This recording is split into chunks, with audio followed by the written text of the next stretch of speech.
sights to show you? Hell yeah.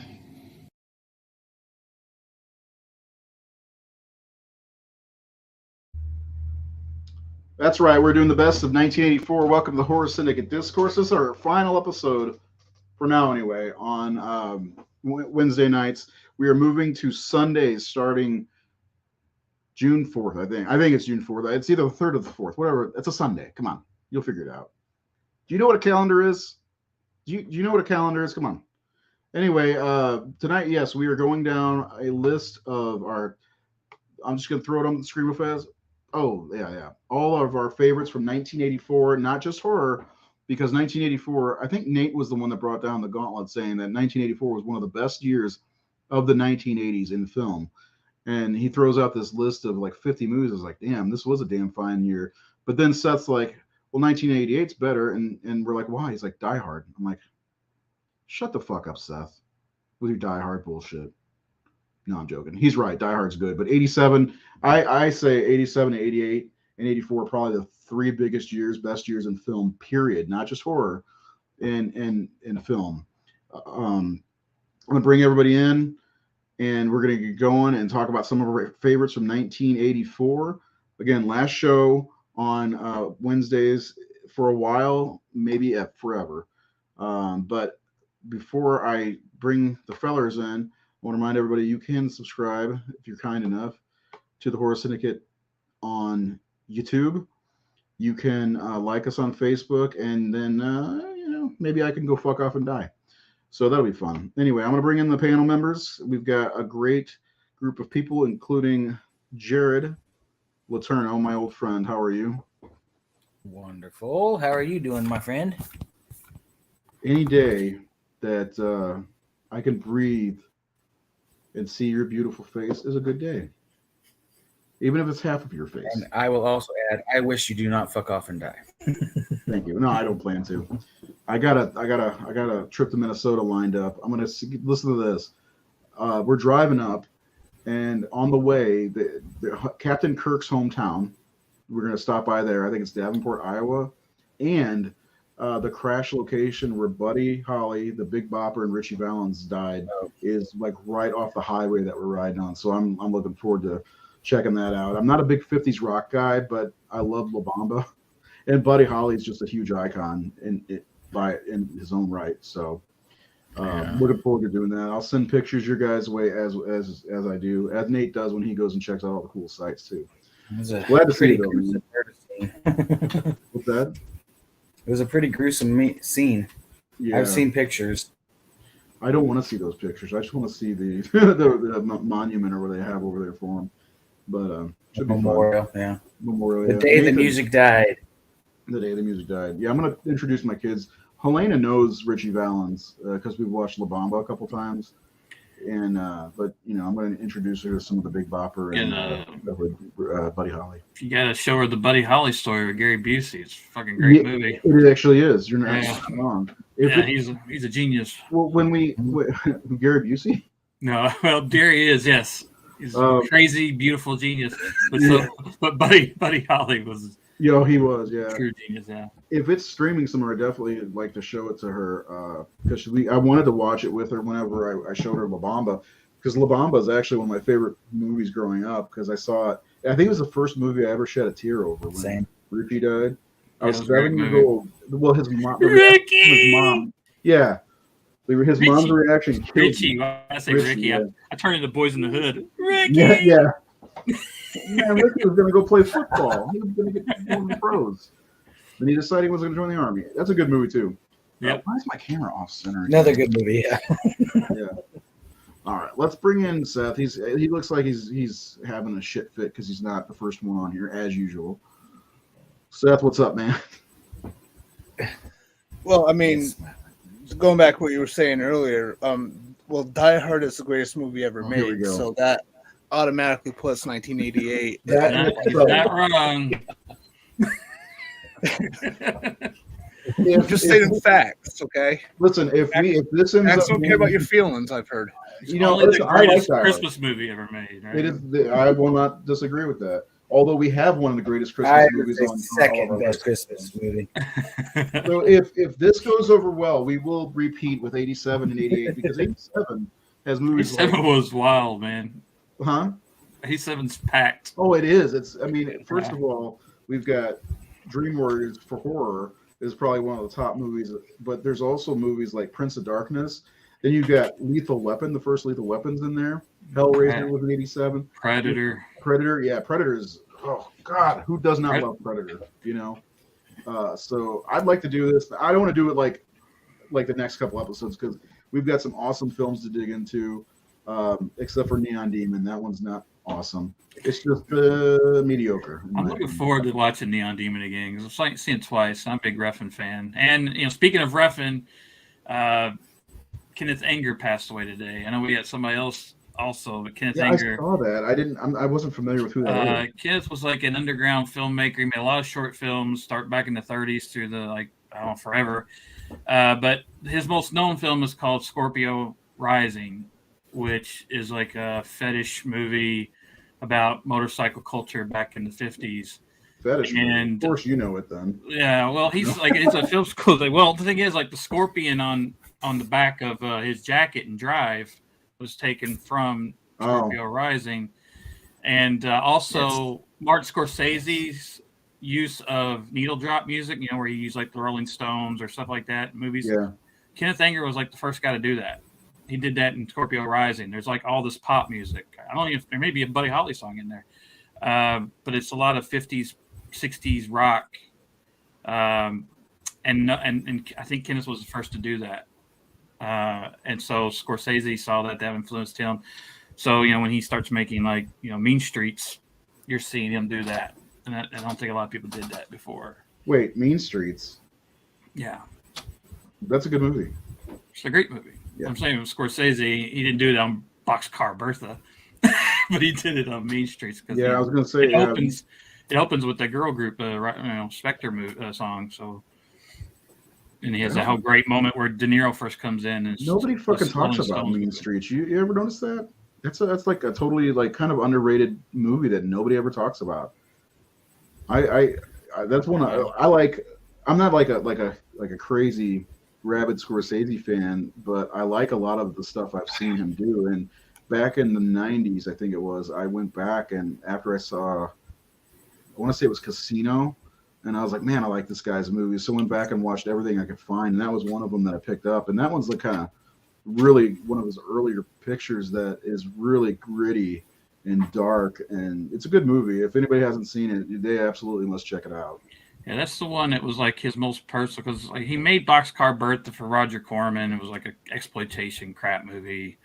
And John Cassavetes, who's like the godfather of indie film, saw it and said, "This is bullshit. Don't be making this." And John Cassavetes is from a lot. Rosemary's Baby. Yeah. So anyway, yeah, he told Scorsese to make a more personal film. That's what he should be doing because Cassavetes made a lot of those types of films, and that's when he wrote Mean Streets. Because look, he's got that. He's got the thing here. There you go. Volume 1. I got that. What's all on there? There's 4 films. I mean, there are 5. They're shorties, but it gives you a good idea of what he's capable of. Okay. So I'd never heard of him, so maybe I'll need to look into some of that stuff. I'm sure I could find some of it. Utilizing color in really weird ways, and Sorry, go ahead, Nate. What was he? 96 years old? Yeah, like old. Yeah, man. He said he was making films in the 30s. Oh, Jesus. So he was making films for most of the history of filmmaking, is what you're telling me. Yeah. I think it was 1937 was his first film. Making talkies. The other thing we wanted to touch on is one of the rock and roll legends, Tina Turner, passed today. I'm glad it was today and not tomorrow because tomorrow's my birthday.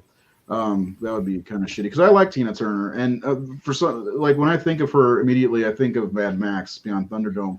Which, by the way, it's way too much bogus shit. This is a fun fucking movie. I love that movie, man. I love this movie. I saw that in the drive-in. I mean, this was on TV all the time. Yeah. back when it came out, like on HBO or whatever it was. And man, every time it was on, I watched it. And that's where I learned Mel Gibson. I learned who Tina Turner was. We Don't Need Another Hero. Like One of the Living's my favorite Tina Turner song. The one that opens the film. It's unfortunate that she passed away on 1984 night, because this would be on my 85 list. Well, I mentioned in the group that 1984 was the year of her big comeback. That was a Private Dancer year, and Private Dancer was a huge album. What was What's Love Got to Do with It? And I grew up on MTV, so I saw a lot of Tina Turner back then. Yeah. These two youngins might not have seen as much, Seth being born in like 83 and Jared. What year were you born? 82, 87? 82. You look like such a young peach. Well, I appreciate that. I got lots of gray coming in. I think all three of you fuckers look younger than me, and I'm the second oldest, so good for you. Seth with no facial hair. What did I say this show was going to be called? 3 Guys with Beards and Seth? I can't grow. I grow patches, man. I want to see this. I want to see your patchy Wolfman transformation. See your Johnny Depp patchy. Yeah, let's do it. At least try to grow the stash. Can you grow a stash for me? Tomorrow's my birthday. Yeah, my other half wouldn't like it. You know what? Your other half also won't let you say, "Hey, Lisa Wilcox is a fox." And she is. My brother-in-law told me that you should counter by talking about how Mel Gibson is hot and Bruce Willis is a hot. Yeah, once she goes on about Mel Gibson, you're like, who is hot? Looking good. And that scene where Bruce Willis is picking glass out of his feet in Die Hard, that just gives me the whoop. He gets out of bed in Lethal Weapon, in the morning. Ooh. Or what about that scene where he's making fists in the carpet with his toes? With his toes. You gotta clutch the pearls. Excellence. Trust me, I've been doing this for 20 years. Uh-oh. Silhouette of shower. No, I'm joking. If Amber watches this, I'm just messing around. I don't need another wife, girlfriend, or whatever mad at me. That happens. So anyway, Nate, you said we were going to talk a little bit about Tina Turner because it has to do with 1984, and you talked about the album being released in 84. I had an idea because 1984 was really special to me. And, I brought up, I said, that was were you about 8? My favorite. I was 8 years old. It was like my favorite year. Like it's always been my favorite year of the 80s, and I think it's really stacked.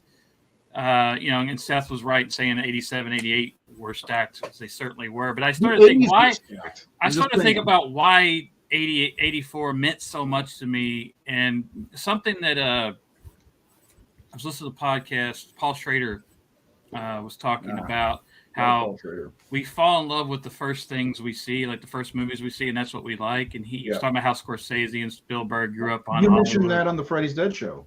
Yeah, and so I thought about what age do you hit that time where this stuff starts to really resonate, like movies and music and things? Because for the first 5 years, you're not really completely grasping everything, and really understanding music and movies and the stories and things. And I tried to research a little bit. I only found a little bit, but it seems like age 6 to 8 is called middle childhood, and those years are really where you start to grow independence and start to become aware. And I thought about 6 years old is when I started drawing, when I became aware that I was an artist, that I wanted to do this, and I started drawing things. And so I was thinking, from 1982 to 1984 is that middle childhood for me. Mm-hmm. And I thought about the movies that came out, like I remember seeing Star Wars and stuff like that, but the movies that I remember seeing, like earliest, was like E.T. and Return of the Jedi, stuff like that, seeing in the theater, and that was 82, 83, 84. So I just think those years meant a lot to me because they were that time period for me.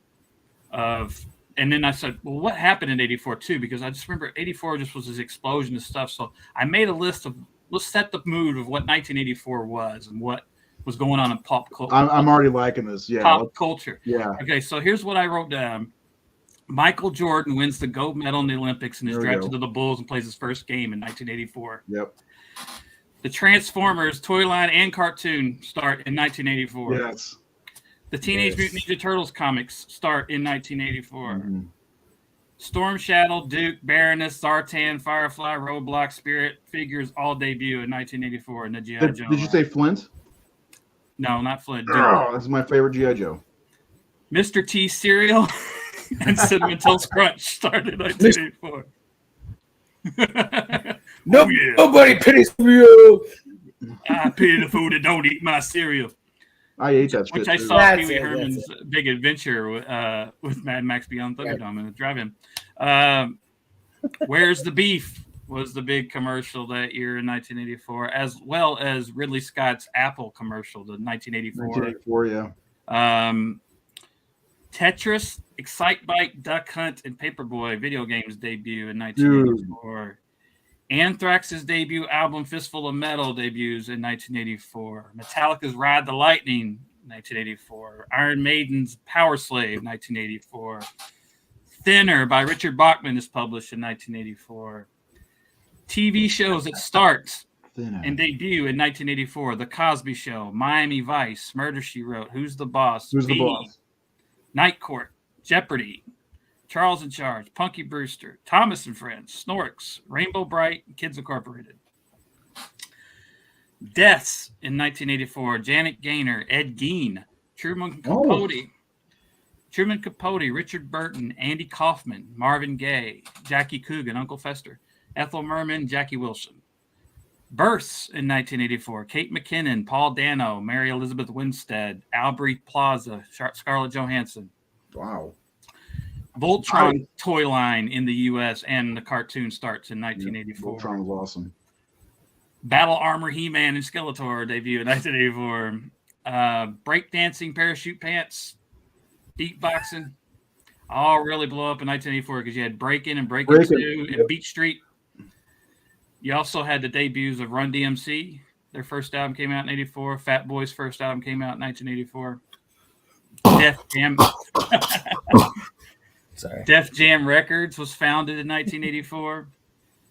The big albums, Purple Rain, Born in the USA, Like a Virgin, 1984, Private Dancer, all over 1984. Yeah, Van Halen's 84, right? Yeah. Yeah.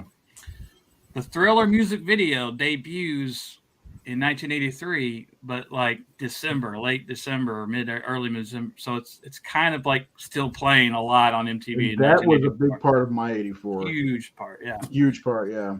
This was a little more. Papa John's founded in 1984 in Jeffersonville, Indiana, right across the bridge from Louisville. So it's kind of a home thing. Trimark and Touchstone Pictures form in 1984. At the box office, top 10 films of 1984: Ghostbusters, Indiana Jones and the Temple of Doom, Gremlins, The Karate Kid, Police Academy, Footloose, Beverly Hills Cop, Star Trek III: The Search for Spock, Terms of Endearment, and Romancing the Stone.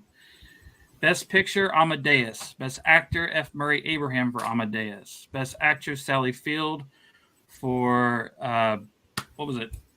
Places in the Heart. Haig S. Noir for Killing Fields. Best Supporting Actor, Best Supporting Actress, Peggy Ashcroft of A Passage to India. Best Director, Milos Forman for Amadeus. Best Screenplay, Original, Places in the Heart, and Adapted, Amadeus. I went through all this stuff. Paulina Porizokova was the Sports Illustrated swimsuit cover. Man. The Ferrari Testarossa premiered in 1984. Big car on Miami Vice. Well, everybody knew what that car was. Everybody knew what the Testarossa was. Yeah. What kind of car do you want when we get older? A Ferrari Testarossa. And the last one, Hulk Hogan beat the Iron Sheik, first person to escape the camel clutch and became the WWF champion for the first time in 1984. It's a big pop culture explosion. Transformers, Ultron, Hulk Hogan. I mean, it's a Prince, Purple Rain. I mean, it just doesn't get. Born in the USA by Bruce Springsteen. I mean, it's just huge pop culture year for 1984. Yeah, and then all these movies we're about to talk about. Well, I like what that thing you said about between the ages of 6 and 8 or whatever. Because I'm like, while you're saying that, like, I started thinking about 1986. Like And also 86 and 80 to 88, that 3-year block, man, that's when I started coming into my own. And Seth and Jared from, I guess, would be 89 to 92, 88 to 90 or so.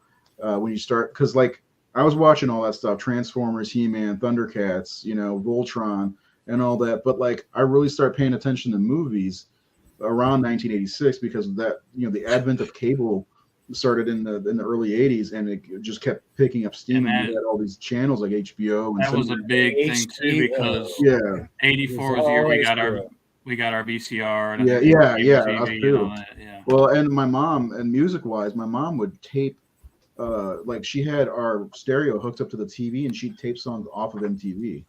Like straight up off of MTV, which was kind of funny. MTV premiered when I was 5, so I was right there watching. The 80s, you gotta admit, are like one of the most formidable decades, especially for this generation, but even for like moving forward. We wouldn't be where we are in pop culture or even technology if not for the 1980s. And I have to imagine that a lot of this nostalgia for the 80s really does have a lot to do with the emergence of home video game systems and VCRs and video stores, the access to everything that we had in the 80s. The access and excessiveness. And we could watch this shit over and over and over and over and over for the first time. Do you remember renting videos, all you guys, renting videos back when you were in the 80s and watching that movie 4, 5, 6 times before you had to return it? And if when you had HBO and shit, they played like 5 or 6 movies over and over and over for the month. I remember by the early 90s, I would just hit record on HBO on my tape player, and those, if you use extended long play or whatever, you get up to 4 movies on tape, and it didn't matter what they were. This is how we got our movie education for the most part. Also, I made a point, I think, in one of my articles I wrote, because I did my top 10 horror movies for every year of the 80s. In 1984, I think you start noticing the 80s becoming like into their own, if you will, because the first few years of any decade, you kind of have a hangover from the decade prior. So there's a lot, if you look at like hairstyles and clothing styles, even in films, like if you look at like Friday the 13th Part 2, for instance, or 3, it still kind of has that 80s, that 70s feel. But when you get to Part 4, 5, and 6, you're thrusted right into 80s. And plus, 1984 seems to be that point of origin for things when people like put on 80s stuff. Like, 80 started it was 84, I believe. 84 was kind of that shift to where, big shoulder pads and Wall Street and all that bullshit, like all neon and breakdancing, and hip hop was breaking out, and glam rock and all that. There was a big shift there, but like you said, those first few years of the 80s were very much like the 70s. Like Paul Schrader, I was just watching Blue Collar. I hadn't seen it in a long time, with Richard Pryor and Harvey Keitel. It came out in 78. I'm watching, I'm like, that's my childhood. That looks like Mr. Mom. That looks like a lot of movies in the early 80s too, like the world that they're in. Of course, it's only 4 years removed or 3 years. Well, yeah, even so, when I was watching the Cat People the other day, which, by the way, I recommend. It's a good movie. Paul Schrader. I was watching that, and it was 82, and I'm like, man, because when you watch a movie from the 80s, you want that feel. I still don't think that kicks in until about 84. That it's 80s like feel, like the 60s. Everybody watches American Graffiti and thinks it's the 50s, but it's 1962. And I mean, it's like, where were you in 1962? Is the tagline, but like the 60s kind of changes once the Vietnam conflict starts and the Beatles and Bob Dylan and the hippie generation starts. It's a totally divided decade. The first part of the 60s is not what the second half of the 60s were. Okay, real fast before we get into this. Seth, you grinned when he said 2015 has the best horror film. What you remember? I know this guy has this running joke. What is it? Do you remember? Yeah, that's the Lamageddon. That's the Lamageddon guy. Lamageddon. Okay. Lamageddon guy. Yeah. Okay. I thought the so. Witch came out 2015. Right. Follows, wasn't it? Anyway, maybe we'll get to 2015. I guarantee you Lamageddon will not be on any of our lists. But is there anything you youngins? I mean, Seth, you were only a year old when the 84 came around. Not even a year old because your birthday hasn't even happened yet. So Do you have any memories from that time, Jared? Same thing with you. Or is that too early? There's just no way. I don't remember That was like a 1976. year and a half when these movies came out. Right. But I barely remember yesterday. So I know you fucking burnout. God damn it. Good answer. Yeah. Yeah, I mean it's hard to say like these are the best movies of that year because I was a year and a half when a lot of these movies came out, but I think you were right, Ray. We didn't like 87, 88 before I saw a lot of these movies and actually like got what was going on. But I think you can pinpoint a movie and say, oh, that's one that I watched over and over as a kid, and you're going to look at it like to Nate's point and be like, well, that's from 1988.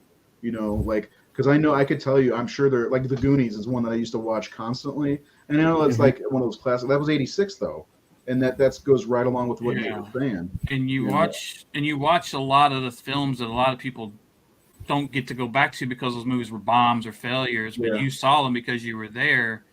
It's like, and then there are movies like, I remember I was talking to a guy who was about 10, 15 years younger than me, and he was listing his favorite movies of the 90s, and he was listing all these kind of comedies and indie little small films that I watched but didn't mean shit to me because I was in my 20s, and those were his Mr. Moms and Tough Turfs and Just One of the Guys and all these kind of movies. Because 86. Yeah, like I watched those movies over and over. But if they had come out when I was in my 20s, I put no. Let's talk about Frankie and the Bee or some movies from the 70s would have been my era of that. So there's like all these movies that come out because we had cable TV, because we had VCRs that we did get to see at that time, but may have been overlooked. Like I posted that Iceman thing, which is a 1984 movie, and a lot of people's like, I've never heard of this. Or some people are like, man, I haven't thought about that movie in 40 years. So I think you do. There's probably a lot of movies you guys saw in the late 80s and early 90s that maybe I saw, but I forgot, but they may have been the ones that you gravitated to, because you're at that impressionable age where you're just starting to really be interested in all art and movies and music. Like Space Invaders. Who remembers Space Invaders? You remember that shit? Batteries Not Included. That's a great movie. Oh, I love that movie. That's a good one. But Batteries Not Included. Great. This is a great topic, though, what we're talking about here. I definitely would like to go back to some of these nostalgic years like we're doing tonight and come up with all of these trivia facts that you got and talk about our favorites. And we do have, Nate mentioned a bunch of the movies that came out and the big ones, like Ghostbusters, Indiana Jones and the Temple of Doom. These are not, horror films. And I know this is a horror thing, but these are very iconic films. Both of them are pretty close to the genre, though. Right. Yeah. Well, you got the ones that kind of teeter. Gremlins doesn't teeter. It's definitely a horror film. But you got Terminator. That kind of you see it as a horror film, and I do too. It's almost like a slasher movie, really. Very much in many ways. Yeah. So, and then you got really two great fun action adventure movies with Romancing the Stone, and which is the sequel, right? No, that's the first one. This is the first one. So Romancing Jewel of the Nile is the second one, right? Yeah. But anyway, you know what I'm saying. You got some good movies, and then you got movies that I didn't see until the other day, like Blood Simple, and I hate to say it, guys, I've never seen Streets of Fire. Like when you sent that image over, I'm like, what the fuck is That's this? a movie that I loved, and I'm sure we'll get to it when we do our list. This is it, right? But yeah, but Streets of Fire is a movie I watched all the time, and Diane Lane. I'm Look shocked at those huge stacks of land. A lot of people have not seen or heard of this movie. Yeah, and I've heard of it, never seen it. The video and the song "I Can Dream About You" was on MTV constantly in 1984. It's from that, and it's from that. And that's in the movie. What you're seeing in the video is the movie. Cool.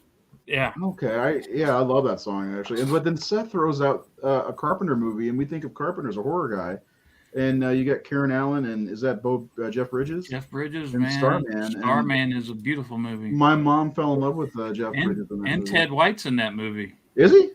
Yeah, without a mask on. And we couldn't have a list without Seth throwing a Carpenter in there. He's probably like, Starman's okay, but I gotta have a Carpenter in there, right? So he's gonna throw a werewolf movie and a Carpenter in L. I believe no werewolf movie. I think Starman's one of his very best films. Yeah. Yes. To be fair. Oh, by the way, that guy was born in 1984 too. Who? The guy from Letterkenny.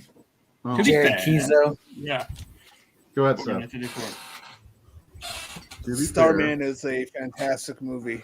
I think it made my top 10 list of Carpenter's work. It did, yeah. That kind of has a Spielberg feel to it. I think in some ways you could say that about some other Carpenter movies too. I think in style they're somewhat similar. To me, one of the most Spielberg movies that it killed me not to have on my list, written and directed by Michael Myers himself, Nick Castle, The Last Starfighter. That's a fun ass movie too. I love that movie. I think it's very much like in the Spielberg. Oh shit! Starman is streaming on YouTube for free. So there you go. I may have to watch. I haven't seen it since I was a kid. My mom loved it. So Seth, I have not seen that since I was little either.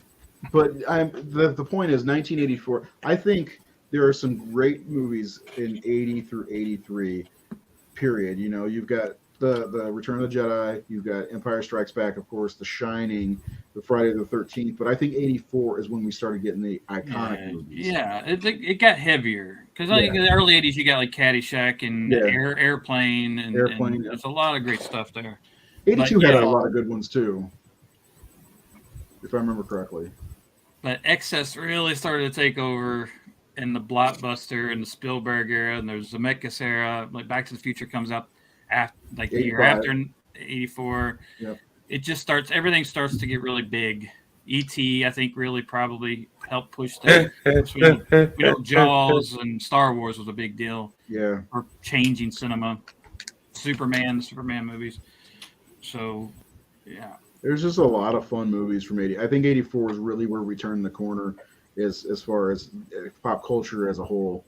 Yeah, it's the arrival of John Hughes teen movies. Yep. Which one was it? 16 Candles. 16 Candles was in 84. Yeah. Yeah. What is it? Long Duck Dong and What's happening? What's happening?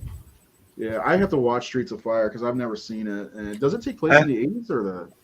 Well, I mean, we'll talk about Streets of Fire is one of my very favorite movies of all time. It's in my top 20 or 25 films ever. Oh, is it really? And this movie is Walter Hill directed it. Guy made The Warriors and 48 Hours and Crossroads. And Streets of Fire. Last Man Standing. Wait, Crossroads, the Bone song? He calls it a rock and roll fable. So the tagline is like, the plot line is like, okay, the leader of the pack kidnaps the queen of the bop, and Soldier Boy comes home to rescue her. Mm-hmm. So what you have is Diane Lane is this rock star named Ellen Ain, and she's putting on a concert in her hometown, which is kind of like Chicago, but like in the 40s. But there's an 80s aesthetic everywhere. The music's kind of all 80s. And Willem Dafoe is the head of a biker gang, and he comes in and he kidnaps her. His name's Raven. They kidnap her, and then her boyfriend is her manager, Rick Moranis. And I can't remember the actress's name. She was in The Warriors. She's in a lot of Walter Hill movies. She was at the concert. She knew Ellen. Ellen used to date her brother, Tom, who's played by Michael Pare. And this is the movie I knew Michael Pare from. Eddie from Eddie. Yeah. And Eddie lives. Michael Pare is a soldier, and she writes him a letter to come home. Hey, your ex-girlfriend's been kidnapped by these guys. And so he comes home, and he's like, man, you called me here for that shit, right? And he meets Amy Madigan, who's this badass chick. Bill Paxton's in it. He's a bartender. And so he meets up with Rick Moranis. Rick Moranis pays him to go into the Battery, the dark part of town, to rescue her from Willem Dafoe and the biker gang. And it's a badass movie. It's just like rockabilly, just a lot of Ry Cooder does the soundtrack. Who Jared mentioned Crossroads. He's done a lot of soundtracks for Walter Hill loves Ry Cooder. Yeah, and in this one, Ry Cooder is basically making the soundtrack is basically Link Wray's discography. It's like Rumble and all these songs from Link Wray, and it's just a badass 50s, 40s, 80s fairy tale. It's hard to explain. I just think it's a badass movie. I know. I believe Scream Factory released a Blu-ray edition. I might have to check that out. It does definitely sound like something I'd be interested in. So this is how we're going to do the show, by the way. We're going to break one of these movies down and then keep doing that, and then we'll reveal the lists at the end. That way we don't have to go, explain every movie down each list. Because anyway, go ahead, Jared. Sorry. No, we wouldn't have to explain a lot of them. Yeah. Just to piggyback on what he was saying, it feels like a rock and roll Western. Yeah. Okay. Set in the 50s, even though there is no time decided. So it's kind of like the aesthetic of the 50s, but it's really like a time like Batman the Animated Series is like the aesthetics of the 30s and 40s, but it's a noir pulp, like Jared's kind of correct with the Western thing, because Tom Cody kind of is a cowboy gunslinger, because he does use the Remington shotgun rifle, and he goes in there. He's got the long duster like a cowboy would have had. He rides a motorcycle in, and he's just got when him and Willem Dafoe meet, there's this just tough guy interaction that Walter Hill's so good at, which is I think Willem Dafoe says, looks like I ran into somebody who likes to play as rough as I do. And he goes, you're forgetting something. I'm the guy with a gun. And Willem's like, I can get lots of guns, man. I'm going to come for her, and I'm going to come for you too. And he goes, yeah, and I'll be waiting, And it's just this really tough guy. West. It's just like with an outstanding cast. With an amazing cast. Yeah. You got Rick Rosenthal, or Rosevich, right? Rick Rosevich, who was in a lot of Terminator and all that, and Roxanne and Top Gun. You have who's the lead singer of the fucking punk guy? Lee Ving is in it. As one of the blasters are on the soundtrack. They play in the film. Yes. It's just a cool movie, man. Yeah, it's definitely one I'd like to check out. Seth, have you not seen this one? I've seen it. I saw it quite a bit when I was a kid. My parents used to rent it all the time, and they had the cassette tape soundtrack. Nice. Great soundtrack. But it's been so long, I don't remember anything besides the poster art. I remember that. Yeah, the poster art's really cool looking. I just took a quick look at that. Streets of so that's going to end up. It's on two people's lists. Seth, I'd like you to go in. You guys that have seen this recently, go into Starman. I know we touched on it, but what we're going to do is we're going to touch on the ones that aren't as familiar. Like everybody's seen Ghostbusters. Most of our friends have seen this, So this is one that I want to talk about, and then mostly it's the ones that are not horror, technically horror, like Beverly Hills Cop. So if you guys can touch on this one, kind of give a little bit about what it's about and such. Yeah, so basically an alien being comes to Earth and takes the form of a man who has been recently deceased in their home, and he gets the widower to played by Karen Allen to well, he doesn't really get her, he kind of forces her to take a trip with him to get to his mothership, and it's just a really cool movie. It's Carpenter's most lighthearted movies. Yeah. And it totally works. Jeff Bridges is great in it. I think Karen Allen's great in it. It does have like this. Go ahead. What is Karen Allen not great in? I love Karen Allen. I love Jeff Bridges. I love Jeff Bridges. Yeah. It is like it's a road movie, so I always love road movies. It's lighthearted. It's touching because she's with her husband, who she lost. Like, even though it's not her husband, he looks just like her husband. So there's a lot of emotion going on with her, and it's like ET for adults. I guess it's like because it's the same thing. Like she's a lonely, like she's Elliot, he's ET. But it's a really cool extra movie. Testicle or He's got an extra testicle, and and like Ted White plays a kind of redneck guy. Yeah. I bet And the score is great for it too. Yeah. Did Carpenter do the score? The score is really great. Huh? He didn't do the score, did he? On that one? No, Carpenter didn't do the score, but it's it really kind of like hammers home like the tone, you know. It fits the movie better than Carpenter would. Yeah, and that's like one of the rare times that you could say that, because the movie is pretty emotional, and the music just really. Who was the like agents chasing after them? Was it David Starn? What's his name? Or was it? I'm trying to remember who the government people who were trying to find them. Well, there was the one guy from The Untouchables, the one who played the accountant. He was one from American Graffiti. I can't remember his name. Yeah. Charles Martin Smith. Yes, yeah. That's it, and he's actually really good in it too. Yeah. Yeah. Yeah, it's definitely it's free on YouTube, so I definitely feel like it's something I'd like to check out. If you haven't seen it, it's a must see. I have, but like I said, it was I haven't seen it in a while. Yeah. Yeah, and it's one of those ones that I never really, You'll be happy you revisit it. Yeah, Screen Factory has a collector's edition Blu-ray. I'm just saying. Look, Seth, I'm not trying to buy stuff anymore. You guys got me wanting to buy Streets of Fire. Now you're gonna. Well, it's funny. Like Scream Factory is like John Carpenter, like Lovers Central. There's so many John Carpenter movies released by Scream Factory. I only got to do one. They have like all but like 4 or 5.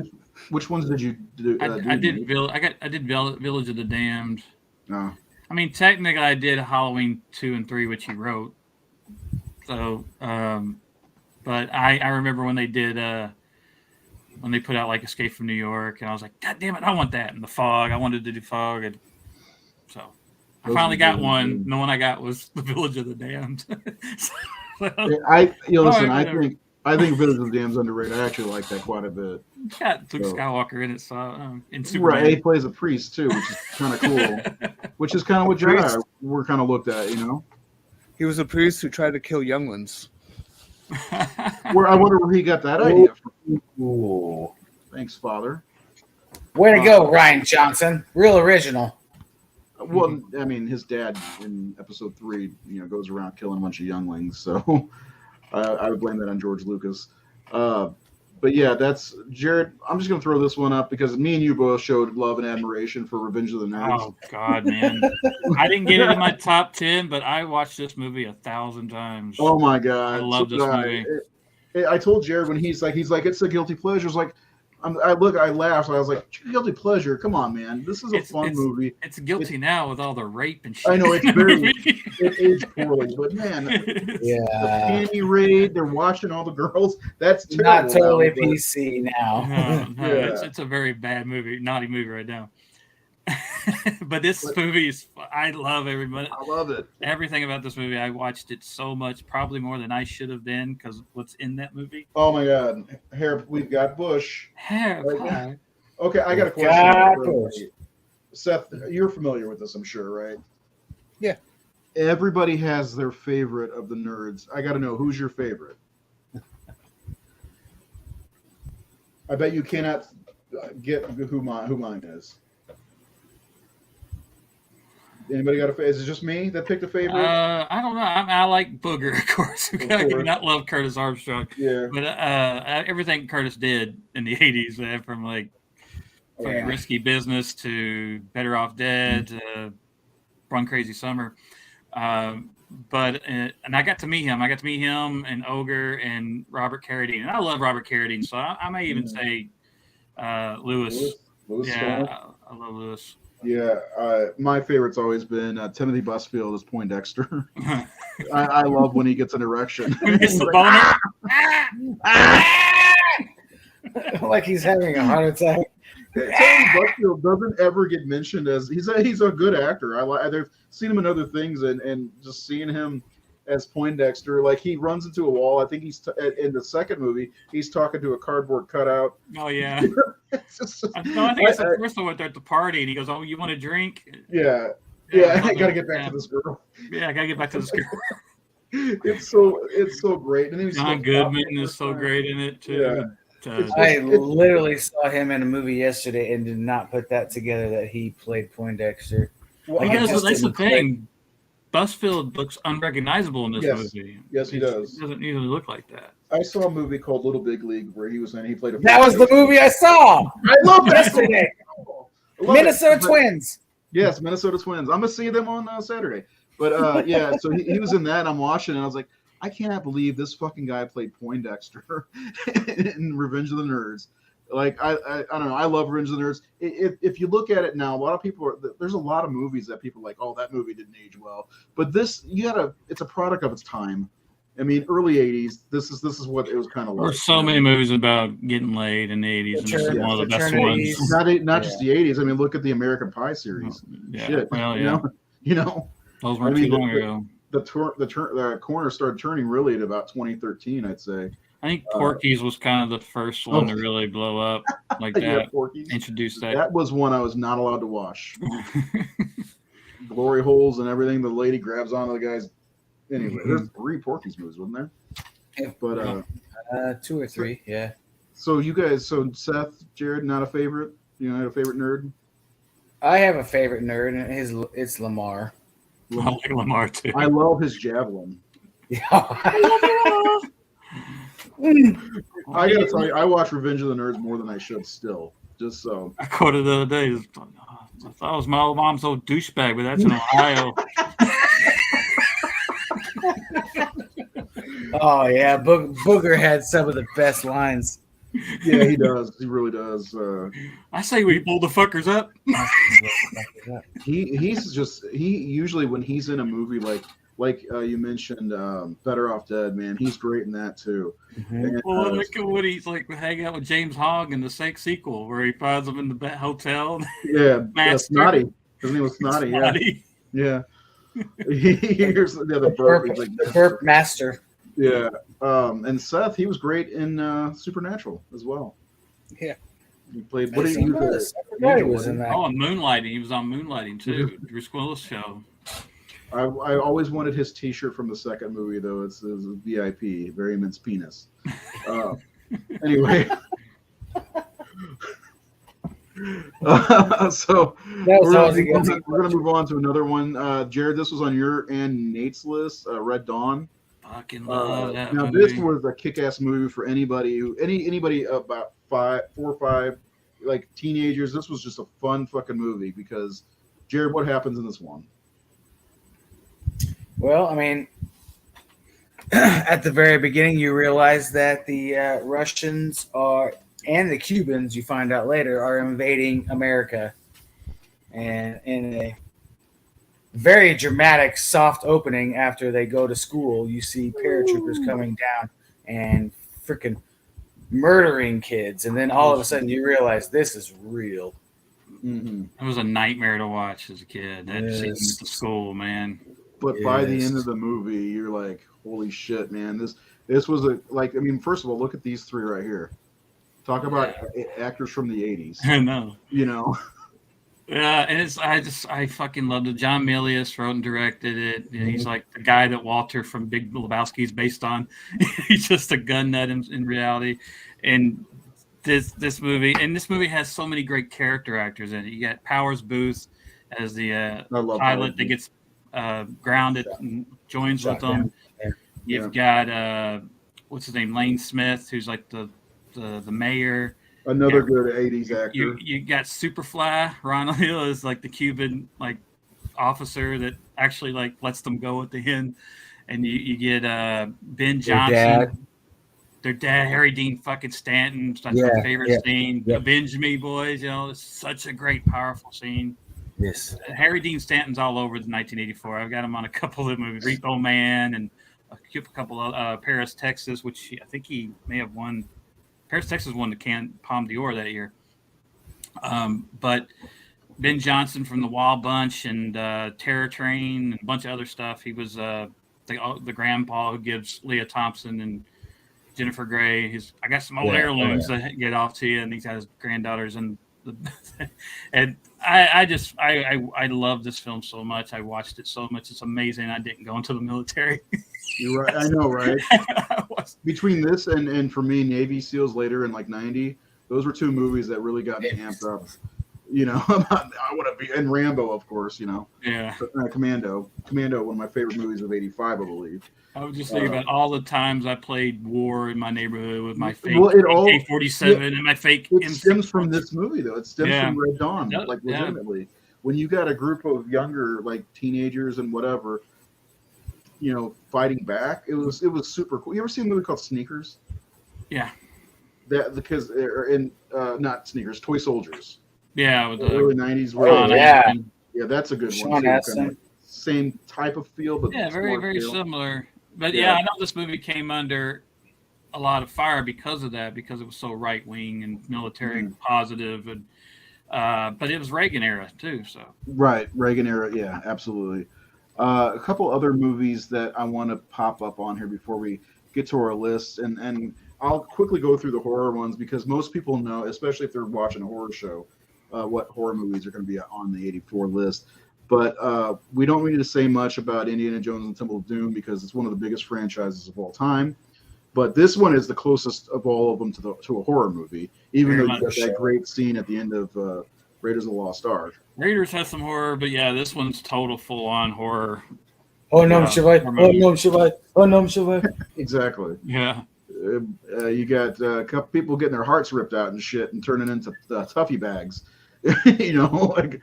And the great cult stuff with what is it? Thuggies. The voodoo doll, the Thuggy, and it's plus not to mention the great dinner scene, which will always be in our heads forever.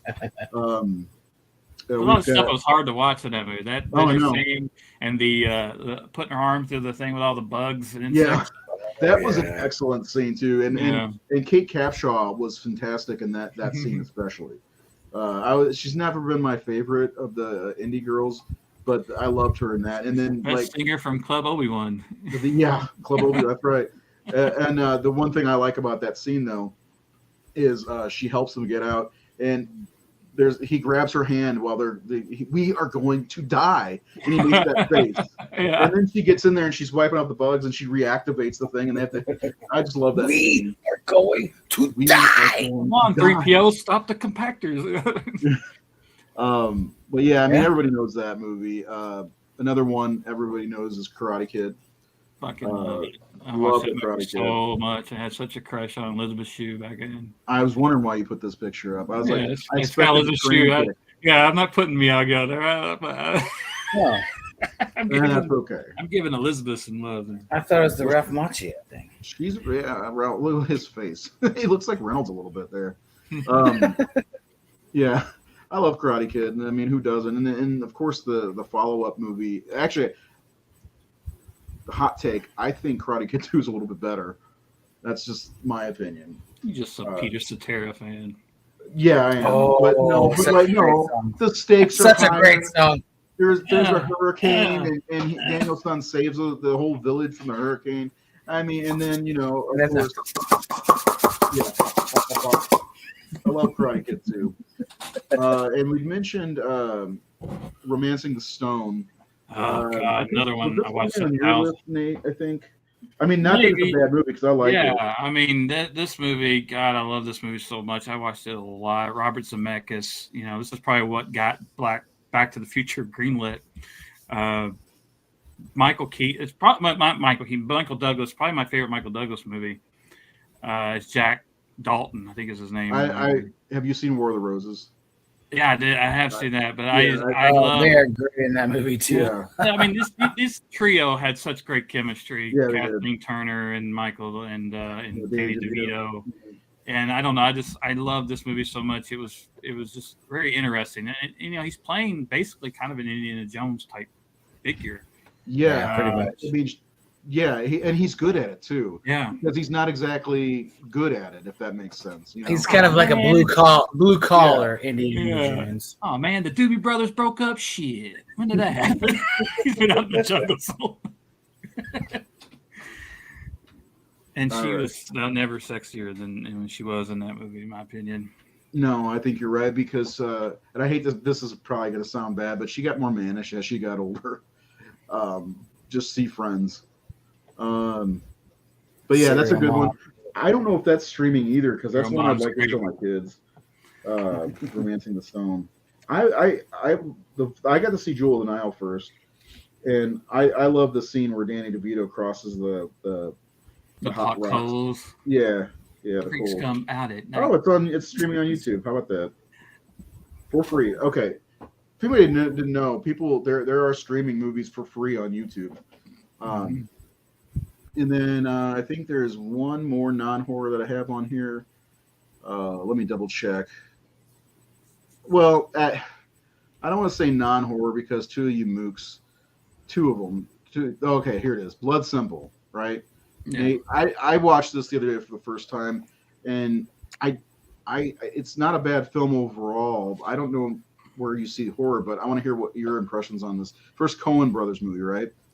The Coen Brothers debut film. I think it just has it's a noir. It's very dark. But noirs are kind of, I don't know. I guess it's not technically a horror movie, although I think a lot of people do. I mean, first of all, Sam Raimi was a big inspiration on the Coens, and Joe had edited Evil Dead, from what I understand. And you can see a lot of Raimi in the camera shots in this one. But I think in the same way that, say, something like Taxi Driver, I look at as horror in some ways, Walsh's character in the movie is the hitman or whatever you want to call him. I don't know. I guess he's not a hitman. He's like a private detective. He's actually I couldn't remember what he was. Very much a fraud guy, you know. He doesn't look like the type either, you know. Yeah, that's what's really great about it. Yeah, he doesn't fit the type. Like there's a movie where Ned Beatty played a hitman in a movie. God, I can't remember what movie it was, but like he's not the guy you expect, and he was great. You know, when you just get the typical guy to play that guy. You know, it's also like I think Frances McDormand's first movie, or at least her first starring role. One of her early ones, yeah. She's almost unrecognizable too. Like her now versus when she was younger, she looks to me a lot different. But it's a really great classic noir. If for those who haven't seen it, it's Frances McDormand is married to Dan Hedaya, who owns a bar, and the guy that works for him at the bartender, is sleeping with her. And he has hired Emmett Walsh to follow her, and they've got proof. And a murder happens. I won't give anything away, but you know, shit just goes bad. Yeah, but I hope you agree with me. I think Emmett Walsh is his character is the best in the movie. Hedaya, or however you say his name, he was really good. And my favorite scene is after the murder, when the one person discovers the body, and you know, like all that, like they kind of, it's almost like a one camera shot of going back and forth. It was really interesting because the person that the body is just sits there, and it's all like almost always in frame, which was really interesting. Yeah, it's a movie that was very exciting. 1984. They just, it's one of the great debuts. It's not as big as their follow up, Raising Arizona. No, that movie. By the way, Helena adored that movie. Yeah, she said it's one of her favorites she's ever seen. So, but it was it established them as a strong filmmaking power early on. Where it wasn't like a favorite of mine by any means, but I do feel like it's almost an essential movie to see. There's a lot of, like Emmett Walsh, whatever I mean, the thing I remember him from is fucking Back to School as the dive coach, you know, or the guy shooting the cans in The Jerk. Yeah. Exactly. You know, but he's really good in this, and it's way out of character for him. I don't think I've ever seen him in a role like this before, but he does kind of steal the show in this one. But yeah, check it out. It was streaming on HBO Max, so I don't know if it's on Max. It's in the Criterion Collection as well. Yeah. Oh yeah, that's right. Another movie that kind of teeters is, and everybody loves Terminator. I mean, I know Seth and I've had conversations about Terminator. The big conversation about Terminator for me, that I see mostly, is people saying which one's better, this one or the first one, and it's the same discussion with The Godfather and Godfather 2. Yeah. The whole chicken or the egg thing. You can't have one without the other. I prefer Terminator 2, but Terminator is one of those landmark movies. And I can see where you see it as horror, but Seth, what would you see it as? Yeah. The Terminator is it's horror, action, sci-fi. It's a blend of the genres. Yeah. And when I was making my list, I didn't put it in the horror set because I was taking advantage of the fact that it has multiple genres, and I was able to put a different movie on the horror side of this list. So you can almost mix it naturally. Yeah. Well, who doesn't love the Terminator? Yeah. Terminator, the way it's shot, lit, everything about it, it feels like. Well, you talked about a noir film. Well, this is kind of a noir film as well. It is. It feels like a William Lustig movie, like Maniac or something. It feels like it has Taxi Driver. It has because of the way the city looks on screen at night. Especially whenever they both come back from the future. Yeah. And how dirty Los Angeles looks, and yeah, Kyle Reese, the clothes he puts on. Yeah. And what's the difference between the T-800 and Jason Voorhees or Michael Myers? I mean, just an unstoppable thing that will not stop until you are dead. Exactly. I mean, it's prime directive. Yeah, it's a horror character. He's as scary as any horror villain ever made. And you get that definitely traumatic. Almost. I mean, I remember growing up with people saying there's a scene in the movie that kind of traumatized them. And it's that scene where he's like fucking with his eye, and I could see that. You asshole. Just like in 82's Poltergeist, when the guy's face is he's pulling it off. That fucked me up. Yeah, it can fuck some people up. So I mean, it does definitely teeter. My brain isn't wired the way that I can feel. It's just like the next one I want to mention that's not horror, and then we'll kind of go through the horror movies real fast. Is Ghostbusters. Now I fucking love this movie, but I always saw it as a straight comedy. Because I mean, first of all, you've got two comedy heavyweights right there, front and center. Dan Aykroyd. Three comedy heavyweights. Yeah, I guess I didn't think two more actor side of it. Yeah, I mean Harold Ramis. Harold Ramis on the writing side. Yeah, Harold was a genius. Not to discredit Harold Ramis, he's awesome. I wish he was still with us. I mean, it's totally a comedy, and originally it was supposed to be like a big science fiction space thing, they were supposed to be in space, and but I think whenever you throw ghosts, that's where the thing is, like, it's about ghosts, and there are ghosts in this movie all the way through it, and some of them are creepy looking and stuff, and they're talking about revelations, and also I think you just change the tone of it, and it's a horror movie. By the way, this is the image Seth gave me for Ghostbusters. Ridiculous here. Yeah, I had to make sure I kept the quote in there for him. Or you can listen to Mr. Pecker. That is like this is one of those movies of the 80s. This should be on every top 10 list in my opinion. In the 80s for sure, absolutely. It's got to be top 5 from the 80s period, in my opinion. Who doesn't love the Ghostbusters? It's a perfect film. Yeah. There's nothing wrong with this movie at all. Who's your favorite Ghostbuster? Real quick, everybody. I'm a Bill Murray guy. I'm Venkman all the way. Jared, who's your favorite? I mean, I'd have to go with Bill Murray too, but I love the naivety of Ray Stantz. Oh yeah, Ray's adorable. Seth, what about you? Venkman, but also, I mean. Yeah, Venkman. Fucking dry pan humor from Egon Spengler, please. The scene where he's fixing the printer, or whatever it is for Janine, and he's like, I like to read a lot. And he's like, Print is dead. He just the deadpan delivery from Harold Ramis. I just fucking love. Egon. He's my favorite. Always been my favorite. This is probably why when he did die, I was really upset, even though I never thought I'd see Egon again. But I fucking love Harold Ramis as Egon. He was fantastic. Everything about him. And there is no knock to Winston Zeddemore because he has some really good lines too. Yeah.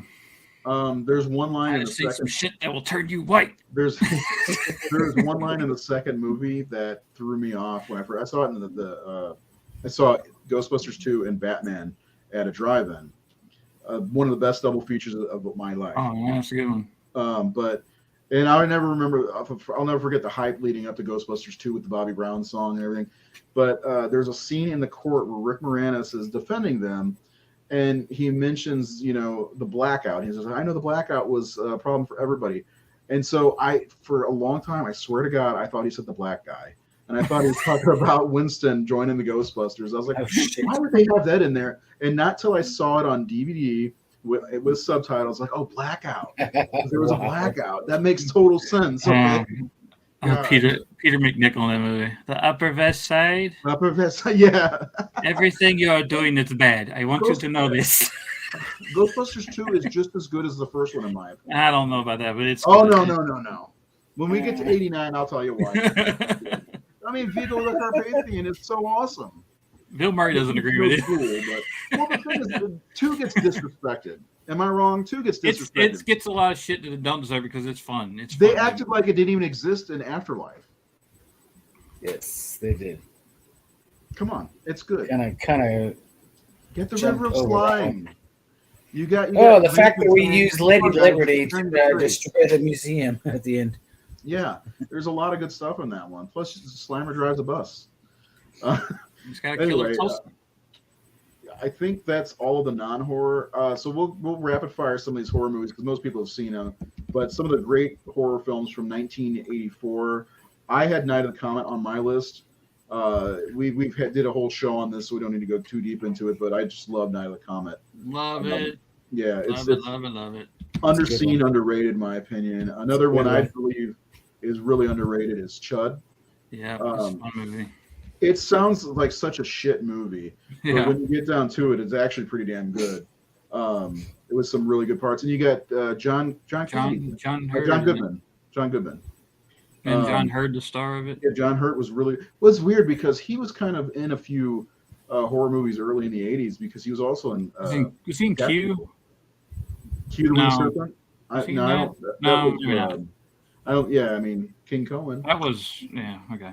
But was Daniel Stern in the first one too? Yes, he's in Chud. Yeah. Yep. You got the voice of Kevin from Wonder Years. One half of the Sticky Bandits. Yep. Yeah. Marv. And then we've got Children of the Corn. I love Children of the Corn.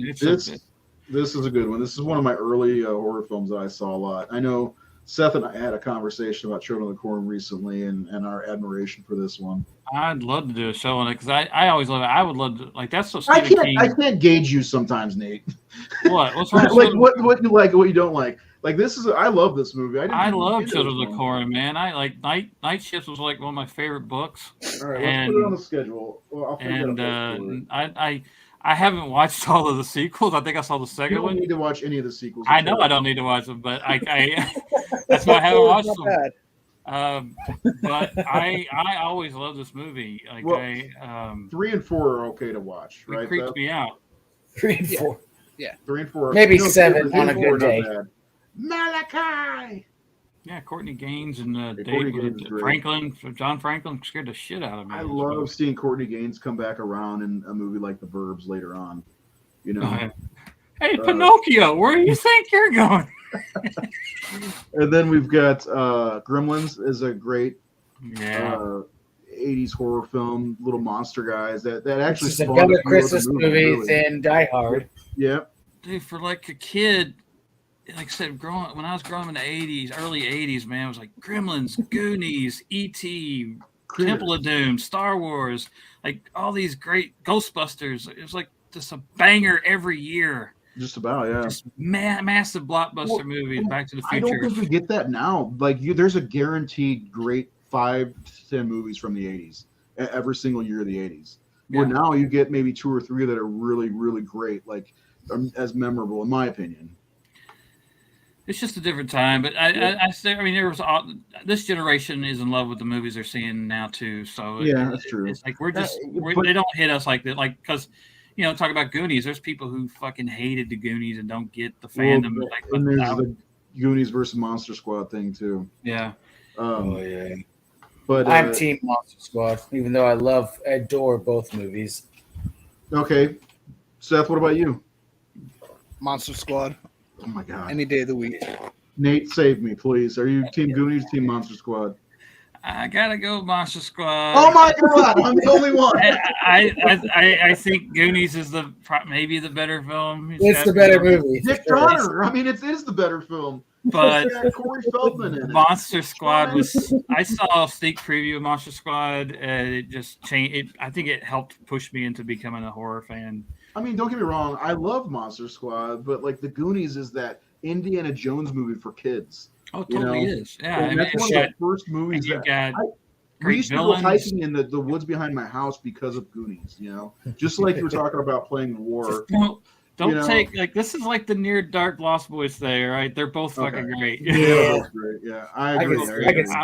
I love them both. Like I don't make me choose, babe. Don't say it's like Sophie's Choice. Yeah, it's Sophie's Choice. Of course, and then we've got the 2 probably bigger known movies from the 1984 year. I don't speak English. Friday the 13th Part 4, the second best Friday the 13th movie, right, Seth? You're wrong about where it places, but it is third then. It's the best of the Friday 13th. It is the best of the franchise. Christ, yes. You guys. Thank you, Jared. Thank you. Jason Lives, right, Nate? Number 6 is the second best. Corey is everywhere. Yeah, Corey Feldman. I mean, between 1984 and like 1988, Corey Feldman is everywhere. You got movies like Dream a Little Dream, License to Drive, Lost Boys. Did you ever think you'd see the day where a Mercedes fit the trunk of a Cadillac? Talk about an excellent film. You got to love the Corys, man. I love that. And of course, probably, in my opinion, the number 1 horror movie in the 80s period, and definitely in 1984, is A Nightmare on Elm Street. Yep, my number 1. Yeah, I mean, we've talked about how much all of us love this movie. I'm actually doing a podcast tomorrow night on this movie. Son of a bitch! I don't know what the hell I'm going to say. Like I You're not haven't supposed said to, before. no. You're exclusive to the Horror Syndicate when it comes to Elm Street. Hey, I was a guest for you one time too. I'm going to guess on many. Wow. Here we go. He's going to leave us for some other podcast. Just as long as it's not the Death Curse Society. No, I was asked to join another filmmaker. No, I was joking. Anyway, Yeah. Maybe you can plug us. I don't know.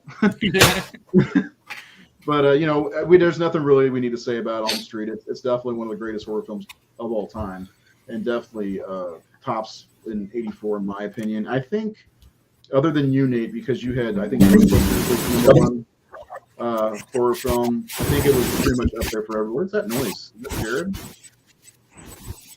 Jared's doing something. I don't know. Are you vacuuming? I You get one of those vacuums that has a hose that goes to a thing. And anyway, so let's get to our lists. I'm going to start with Nate because we're drawing close on time for him.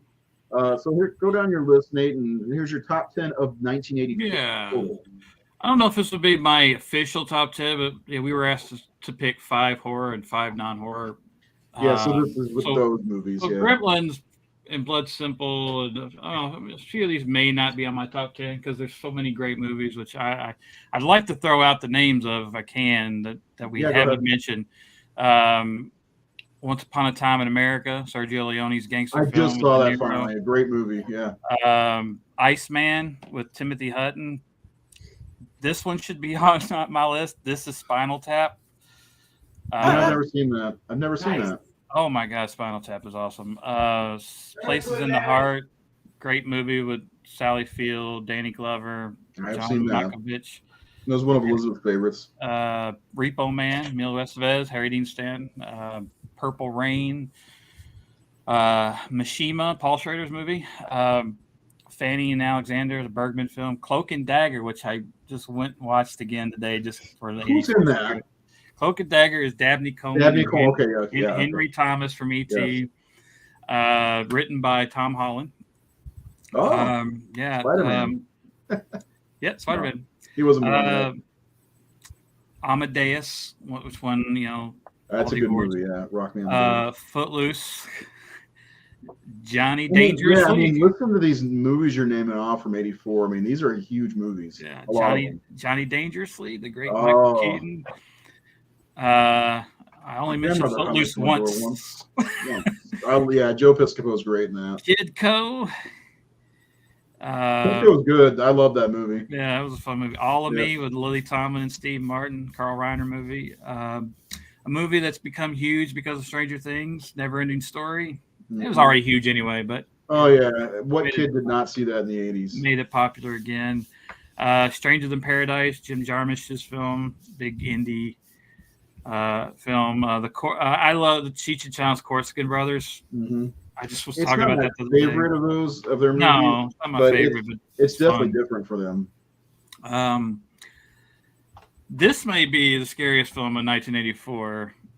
And I didn't have it on my list. I should. The British TV movie about the nuclear fallout, Threads. Anyone who's seen Threads knows that movie was terrifying.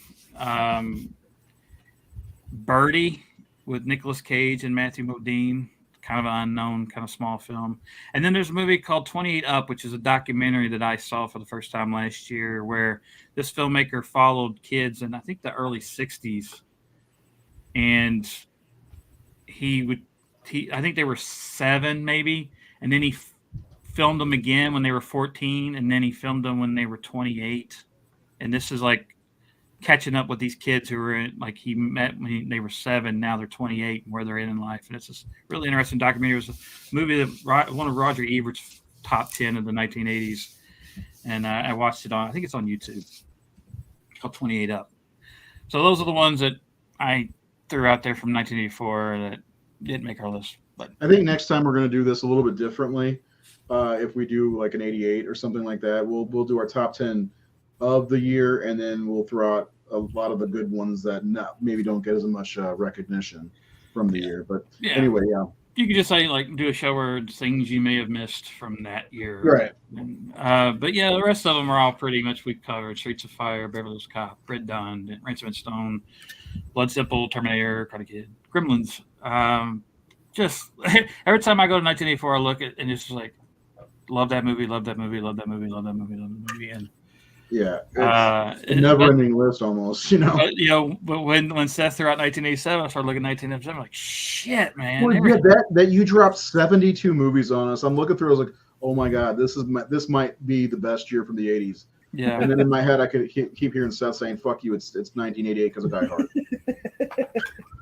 Die Hard beats it all, man. I mean, Die Hard.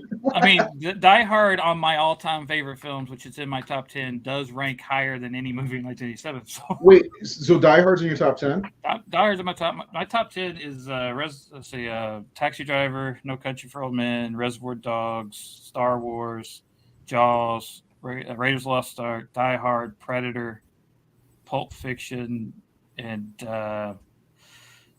maybe The Shining, or I'm forgetting one. Days of Confused. Tarantino movies. Yeah. Tarantino changed everything. Depending on the day, your top 10 is. I've never made a top Pretty 10 close. all the way of just pure movies because I have a hard time when it gets to the franchise movies. Yeah, I can't break up Star Wars. I always say Star Wars, the trilogy, the original trilogy. I'm not breaking them up. That's one movie. It's one story. That's my number 4. That makes sense. Yeah. All right. I got a bell. All right, man. Don't forget, we're coming up on Sunday nights starting at 9 o'clock Eastern time. Nate's going to stay with us for 3 or 4 hours. No. Yep. Should be fun. Nate, have a great night. Have a great weekend. We'll see you on the 4th. Night. All right, dude. See you later. And Seth got kicked out, I guess. So, Jared, let's do your list now. Okay. There you are. I love how animated your face gets sometimes. So that's going to be the go-to picture for like anything that I use for the Horror Syndicate for you. It's going to be that. Plus, you're wearing the shirt. Yeah. So, if we go based off of what we've already seen from Nate's list, a lot of the movies are similar, except for the last. I just kicked my camera. Sorry. Yeah, you have Temple of Doom on there, which he did not, and Friday the 13th and Revenge of the Nerds. Okay, so the last three. At least. Hold on, I could bring his back up real fast. Yeah, you both have Red Dawn. And Streets of Fire. I knew those were going to be. Well, and then the obvious, like Elm Street, Ghostbusters, Karate Kid, Terminator, Gremlins. Those are the obvious ones, I think. And I had a hard time ranking these, but so the way that I did it, I set it down to how I was when I was a kid when I first saw these. Nice. So obviously Nightmare on Elm Street, was terrifying when you were a kid. Ghostbusters was terrifying as a kid, even if you knew it was a comedy. Mm-hmm. Like, yeah, there is, you don't. I consider it a horror only because it has supernatural and horrific elements. But yes, for the most part, it is a comedy. Jake, my brother-in-law, who you know and love, of course, he was terrified of Gozer the Gozerian when he was like in her form as a woman with the red eyes. He said that scared the shit out of him. And his daughter, Emma, has a shirt from Atomic Cotton of Gozer's face. And he says anytime she wears it, he still gets creeped out. So I could see where Ghostbusters could fall into horror. My brain's wired differently than everyone else's when it comes to that. I mean, once you become an adult, that's not that scary. But that whole scene with Sigourney Weaver in her kitchen and the hands come out in the chair, like, for sure, that's terrifying when you're like 5 years old. Yeah, I could agree with that. I don't know. For me, it just nothing is as terrifying as Freddy Krueger. And then seeing Leatherface and shit like that. So yeah. But yeah, you got Revenge of the Nerds on the list, and I respect this list a lot because you had the gall. I wanted to put Police Academy on my list, but I didn't know where I could put it because I fucking love those movies, all of them, really. That would have been the only thing that would have bumped Revenge of the Nerds off the list. Would have been Police Academy. Yeah, I love Police Academy so much. I just rewatched the first 6 because 7 Mission to Moscow is shit. So, but the first one was the most serious of the bunch. But gotta love Revenge of the Nerds.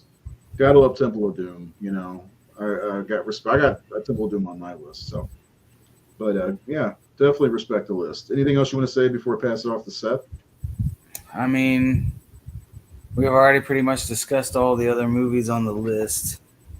I do still stand by that Terminator is a horror movie only because of a fun story that my parents told me about. What's that? So this would have been 1984. I would have been a year and a half, 2 years old when this movie came out. My parents were watching this movie, and I was, engaged. I was watching it.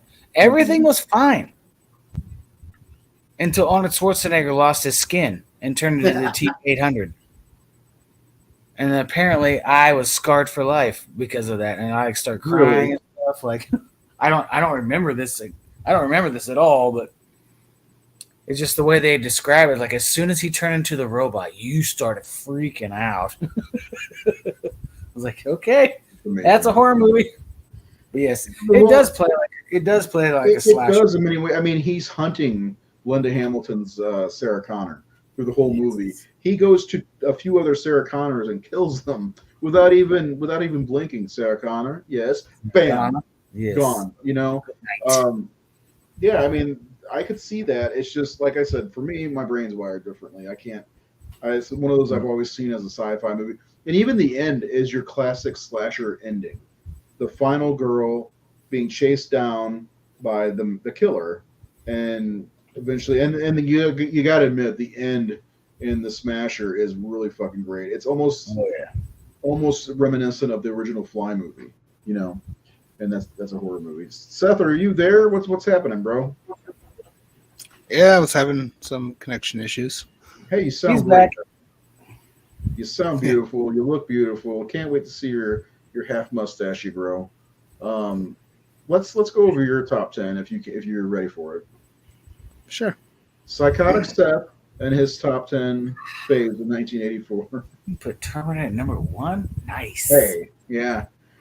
Yeah. I didn't know that. I put the list on here, but I didn't realize you have Temple of Doom up at number 2, man. Fuck yes. Yeah. I'm totally okay with it. Yep.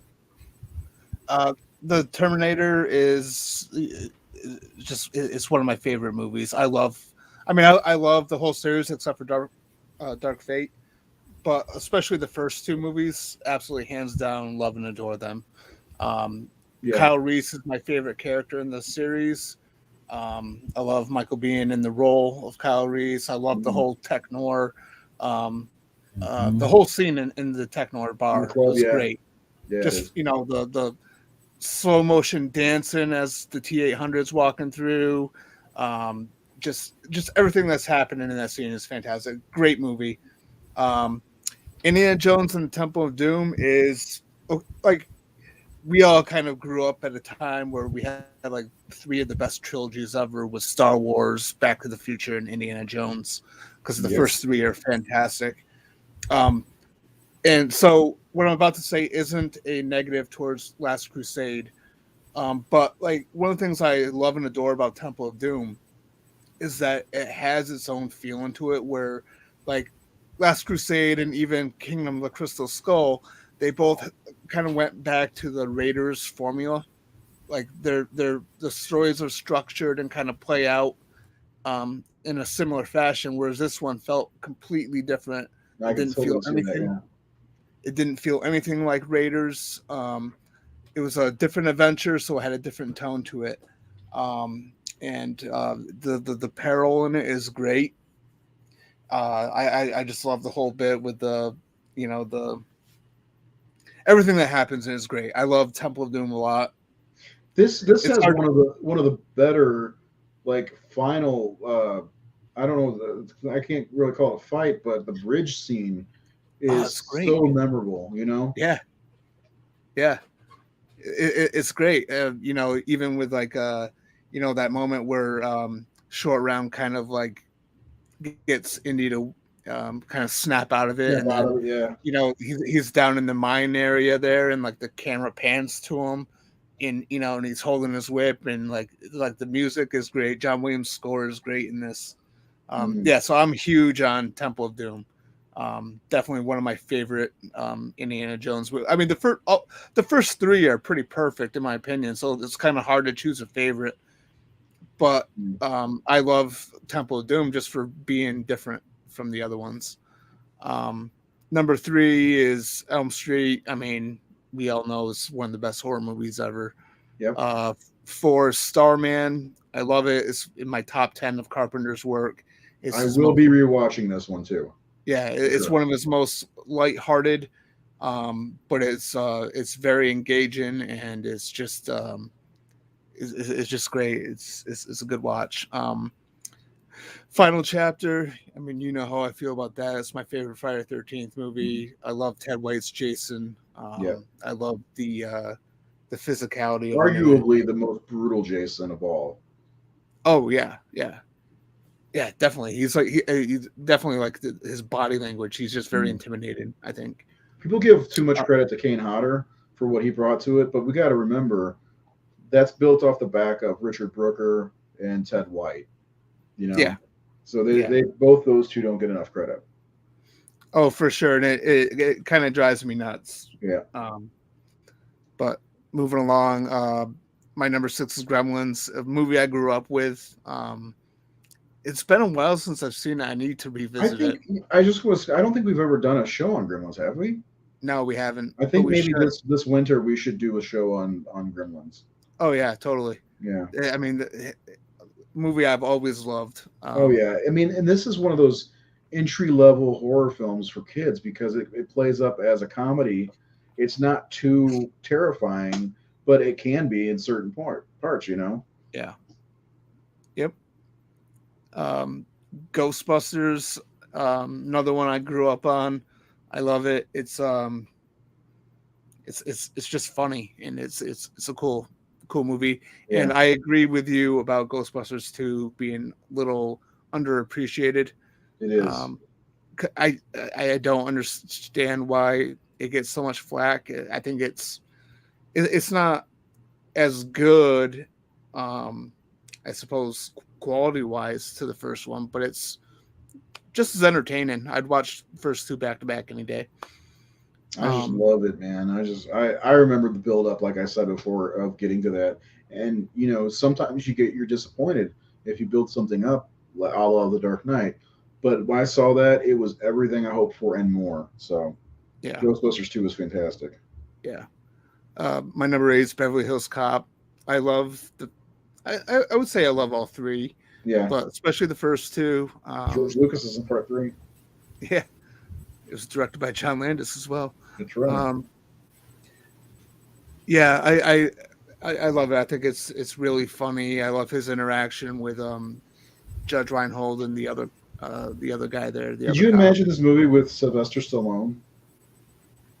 Because I believe they were going for an action guy more than an Eddie Murphy comedian type for Axel Foley, and it was going to be a more serious movie. I can't even imagine, a Sylvester Stallone type in that part. It would be a radically different movie, but big time. He doesn't have the laugh. No, he doesn't. Yeah, but to be fair though, Stallone is a better actor than a lot of people give him credit for. Oh, I know. No, he's. I mean, you could tell in the Rocky movies because, for a long time I saw Rocky and Rambo, and he doesn't say much in Rambo movies, but in Rocky, like his speech and the way you think, is he actually dumb? Is he like, is this for real? No, he pulls off the acting job. Like Rocky's one of my favorite movies of all time. So. Well, yeah, and also though with like Copland. Copland's fantastic. I saw that for the first time this year. Yeah, his performance in that is just outstanding. I mean, even at the end of First Blood, I mean, he's great. Oh my God, we can't even get into that. First Blood's one of the best. That's one of the best of '82. Over there, I'm in charge of $1 million equipment. Yeah. Back here, I can't even get paid to park fucking cars. Yeah. Number 9 is Children of the Corn. So it's a movie I grew up with too, and it made me never want to have kids. But it's a good movie. That only happens in Gatlin, Nebraska. Come on. Yeah. I don't know, the opening scene at the diner there. Yeah. That always freaked me out when I was a kid for some reason. When they lock the door and they bring out the weapons, it's like, oh man, here we go. Yeah. And I think the movie is a slight improvement on the short story from Night Shift because the characters are insufferable in the short story, and it they kind of go back to that with that 2009 piece of crap remake. We've talked about that where the main characters, the guy and the woman, are just awful in that movie, where they're unlikable. And you mentioned how they are like that in the book or in the whatever they call it. The short story. Short story. Yep. Yeah. And my number 10 is Silent Night, Deadly Night. And I apologize, I didn't get the image up. It wouldn't load for some reason, but yeah. Oh, that's okay. Silent Night, Deadly Night. I saw it for the first time like a couple years ago. And which is surprising, honestly. Well, it's funny too because like I always saw the VHS box at the video store. Yeah. Anytime I go, but for some reason I never picked it up. Yeah. But I have a soft spot for that movie. I think it's a lot of fun. I think I won't say it's the best written, but I appreciate the attempt to do a sort of a character-driven slasher. Where the second one's the best written. Come on. Yeah. Yeah. But like the fact that they took kind of building up to the slashing, by building up the character. yeah, I love Silent Night, Deadly Night Part 1. So I do there's too. my list. I do too, and I agree. It's one of the it's definitely one of the tops of '84. I didn't have it on mine because I forgot about it, but but that's okay. My list, I'll just go through it real fast. I go reverse order. Everybody goes 1 through 10. I go reverse because I like the the suspense. So the number 10 is Night of the Comet, and honestly, I think it would be the Silent Night, Deadly Night after Night of the Comet. I think Night of the Comet's really underseen and underappreciated, as well as Chud, Cannibalistic Humanoid Underdweller, which it gets. I think the reason why this movie gets such a bad reputation is because of the sequel, Bud the Chud, because that movie is a piece of shit. It's Mike Lombardo's favorite horror movie of all time, but I digress. I guess we have Children of the Corn in the same place or close to. I have it number 8. This was one of the first horror movies I ever saw. And just like Seth, it terrified me to no end because of killer kids in a small town. I was a kid in a small town, probably close to the size of Gatlin at the time. I saw it, which was about 85, 86. Friday the 13th, the final chapter. There's nothing to say about it. It's a great horror movie, great slasher. It's probably one of the top 10 all-time 80s slashers. Beverly Hills Cop is such a fun movie. My kids actually love that movie as well. The Karate Kid is just amazing. I believe the music from the Karate Kid was supposed to be used in Rocky 3. Some of the songs from that, like You're the Best Around. I believe that was supposed to be in Rocky. You're muted, Jared.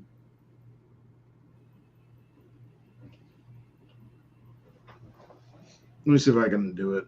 I didn't mute you, so yeah, I can't unmute you. You're muted because you're the best. Sorry, I'm still muted. I was just laughing because I did not know that. You didn't know that? No. I assumed you knew. Yeah, the director John Avildsen, he directed the first Rocky movie, I believe, and maybe because I think Stallone did the 4th one. I don't remember who did the 3rd one, but yeah. The songs were passed on for Rocky 3, and they just threw it on Karate Kid instead. You would. I mean, they already had the Eye of the Tiger, so I mean, that's like, yeah, right. We don't know. We don't need that one. No, I think Eye of the Tiger fits better with Rocky than the Best Around, because I guess that they would put the Best Around in that position where at the beginning where he's fighting and. All the montage, all the fixed fights or whatever they say they were. You know what I'm saying? I think that's where they would have put that. But anyway, yeah, the next one is Indiana Jones and Temple of Doom. Awesome movie. Adventure, gross baby snake eating, monkey brain, chilled monkey brains, all those creepy crawly bugs. There's so much to this movie. It's so much fun. I've got the Terminator at number 3. Because the next two are the two of the best movies of the 80s. A Nightmare on Elm Street is the best horror movie of the 80s, and I think Ghostbusters may be the best movie of the 80s, and that's my opinion. But that's my list. I had fun with this episode. I'd like to do another because I hope you guys had a good time. We didn't have very many viewers, but I don't care because I had fun. Did you have fun? I did. Yes. These are movies, obviously some of them are ones we've talked about before, but, Well, yeah. And, I mean... We actually ventured into a new frontier where we actually talk about movies that aren't horror. And we're going to do that a little bit here and there because, as horror fans, we're not just horror fans. I mean, Seth and I talk about fucking Superman way too much. Jared and I, we've talked all kinds of different movies. I mean, it's... as a horror film fan, I think just film in general is in your blood. And Nathan is, of course, just a huge history, film history buff. So yeah, we're going to do this again, and it's not going to be all horror. As a matter of fact, I think I'm going to put as the 5-star rating reviews. I'm going to put Terminator and Ghostbusters to see what happens. Yes, we did Batman, 89, and. It did rather well. So we had almost 9,000 people rate it. So I guess horror fans aren't against having the occasional, non-horror film to rate. One of these days, we're going to build a whole site and channel. Like we've been trying to do it for so long. Jared, for sure from when I created Nightfall Unlimited, and Seth, you've been around when we were trying to do Fandom Unlimited, FU, if you will. So, anyway, that was a fun episode. Remember, no episode next Wednesday. No episode this weekend for anything. We are actually off till that Sunday. I think it's the 4th. I'm pretty sure, and we're coming back with. It's the Sunday after this coming Sunday. Yes, it is the 4th. We're coming back with a movie that Jared reviewed. If you want to get a quick glimpse of that on thehorrorsyndicate.com. The review is from when it came out in 2016, but I'll post it up on the website or on the Facebook page as well. It's a very good review, very well written. I did get the chance to watch it again. I will watch it again before the show. Fright Night, it's 1985, though. Unless you're talking top 10 of the 80s in general. But, yeah, so Neon Demon, do your homework. I believe it's streaming on Prime right now, Amazon Prime. And check it out. We're gonna go back to our normal routine where Jared has his tidbits and trivia, maybe some tips. I don't know. Maybe he'll just put the tip in. And then Seth come back with. You're gonna have to do this one, Seth. You gotta do your summary as an asshole, or up from an asshole or whatever. Yeah. For this one for sure, because. I mean, let's face it. What is Seth? An asshole.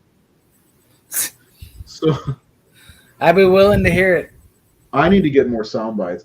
And then, of course, Nate will do his autopsy of a scene. Well, I have that, and I have... Pretty camp blood, ain't you? You'll never come back again. Crazy Ralph. And then I will do 5 questions if I can figure some out, because I think I'm not good at doing that. So I think I suck as a human being. Maybe I'm the real an asshole. An asshole. Maybe we all are. Anyway, final thought on handicap faces while making handicap faces. I do actually. Ole, ole, ole. Somebody sent me that song, or not sent me that song, played it for me back in like 1994. This song's about you, and I laughed so hard at that song the whole time. I'm like, that does sound like me. It sounds like Seth too. Anyway, final thoughts on 1984, Jared. It was a good year. You realize, like, obviously I was not old enough to understand the impact of it when it first happened, but of all the movies that came out that year, I've seen a good majority of them, including turds like Supergirl. Yeah. Yes. I barely remember Supergirl, but I remember it being terrible. Yes. That was a bad one from that year. Top Secret was another one of my guilty pleasures. That's a good one. Val Kilmer. Stop saying guilty pleasure. That's a great movie. It's fun.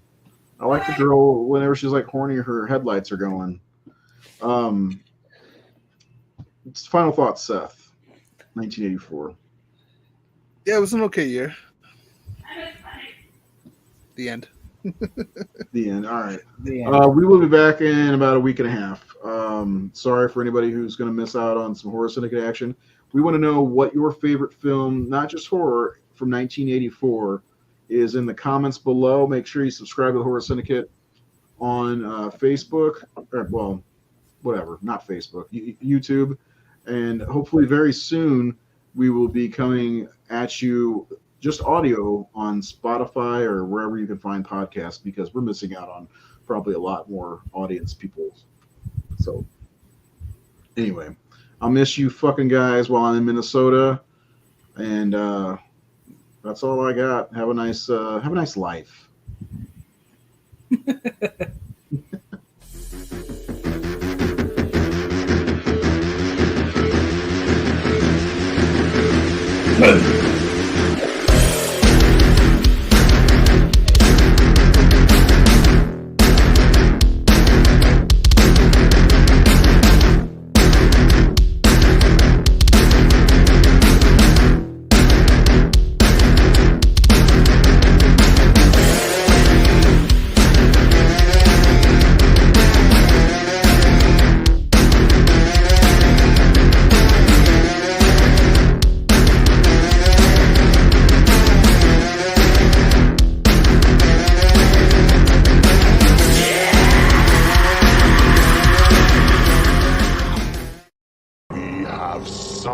sights to show you.